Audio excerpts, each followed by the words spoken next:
Without memory, how can we as individuals know who we are? And perhaps more importantly, how can we as a society judge the merits and morals on which our society stands today? The novelist Russell Banks, who died recently at the age of 82, made a life out of bearing witness to the forgotten and of recording memory for the sake of survival itself. In his many books, from the magisterial Cloudsplitter, a fictionalized account of the life of radical abolitionist John Brown, to the intimate but reserved family dramas of the Painter family in Success Stories, Banks gave beautiful, heart-rendingly sad voices to common people in their everyday toils. He deftly revealed the pressure cooker existence that it is to live under American capitalism, and, like the best artists, he helped one to see, as only a storyteller can, the irreducible humanity that can never be driven out from even the worst monsters amongst us. Banks said in an interview, "It's remarkable to me, I guess, the degree to which memory and the speed with which memory gets lost in America and perhaps elsewhere, wherever the world has now been so decentralized and where no one lives with anyone older than they are generally." The need to hold on to memory, to use the knowledge of the past self to give an accounting to the present self, if only, or perhaps most critically, to preserve the possibility of redemption in the private life, is a key motivating force that is suffused throughout Banks's work. The storyteller in Cloudsplitter, Owen Brown, a real-life son of John Brown and one of the few who escaped the hangman's noose after the ill-fated raid at Harper's Ferry, is imagined by Banks to finally tell his famous father's story only after much deliberation on the utility of using memory as a bulwark against the ulterior motives of others who want to use the Brown family story for their own ends. The importance of memory is not just in the grounding effect it has on individuals, but also in its ability to shatter atavistic myths, to pull back the dangerous veil of innocence with which we cover ourselves, to remind us of our bad debts, as it were, and to reveal to us, irrefutably and forever, that, as James Baldwin put it, the bill is in. Baldwin, having grown up in Harlem as a black man in an unforgiving country, understood dreadfully well the lies that this country tells about itself, and therefore also understood memory to be the rock which must smash that deadly artifice.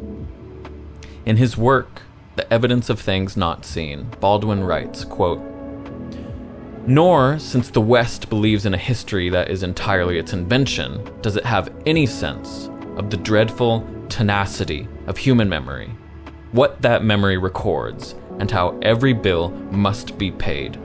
I can tell you, not only that my soul is a witness, but that what goes around comes around. A people who trust their history do not find themselves immobilized in it. The Western world is located somewhere between the Statue of Liberty and the Pillar of Salt." Unquote. In Banks's Cloudsplitter, the character Owen Brown muses on the necessity for members of the white race to cleave to a truer sense of their dark history and to thereby separate themselves, quote, "from the luxurious unconsciousness," itself a dangerous form of self-absolution that guarantees the continued enslavement of blacks at the hands of white slavers and their irresolute liberal abettors. To accomplish this, in the radically evil days of American slavery, the white man, Banks writes, quote, "has to be willing to lose his own history without gaining another. He will feel like a man waking at dawn in a village that was abandoned while he slept, all his kith and kin having departed during the night for another, better place in an unknown land far away, All the huts and houses are empty, the chimneys are cold, and the doors hang open.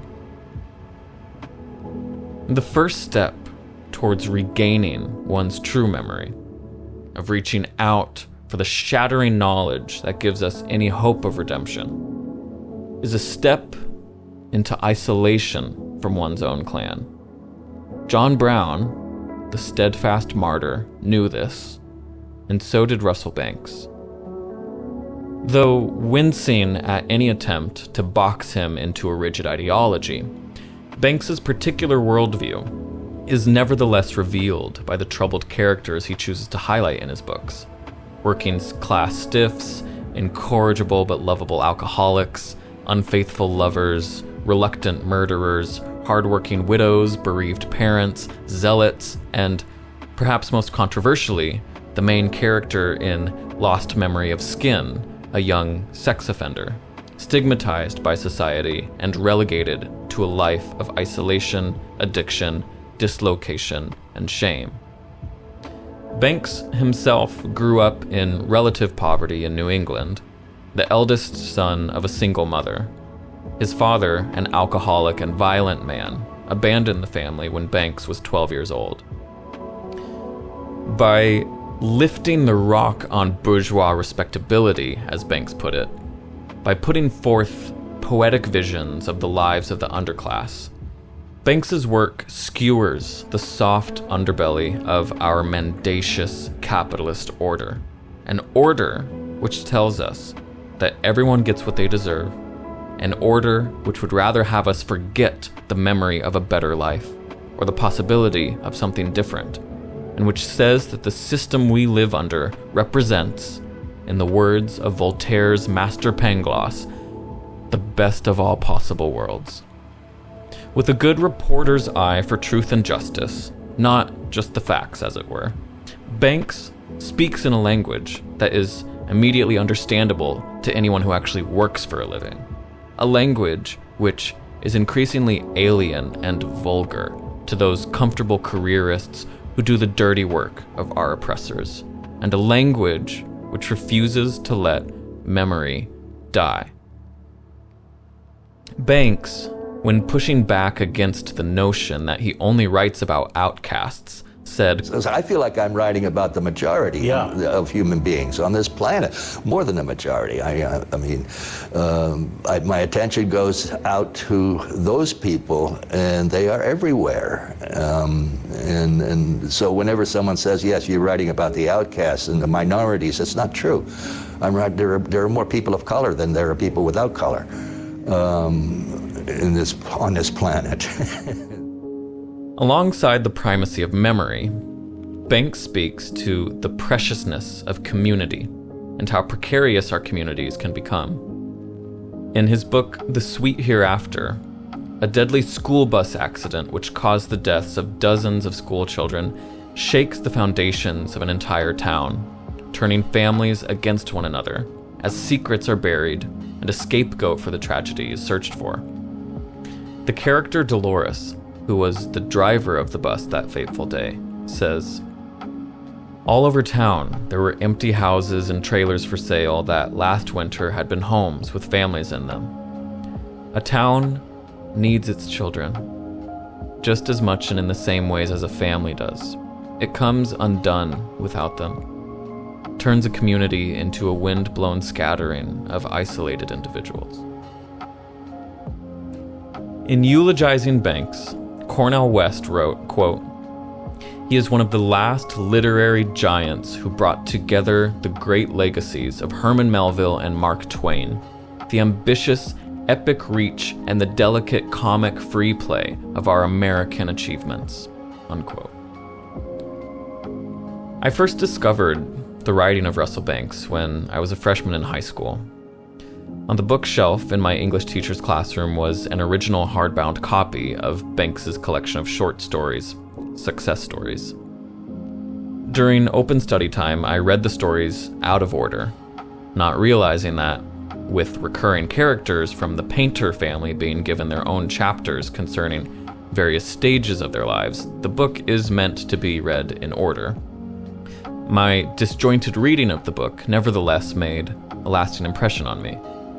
Success stories, along with George Orwell's 1984, are the two earliest works I discovered which mind-blowingly gave words and voice to thoughts, feelings, and ideas which I myself had floating around vaguely in my mind, but which I could never give proper formulation to.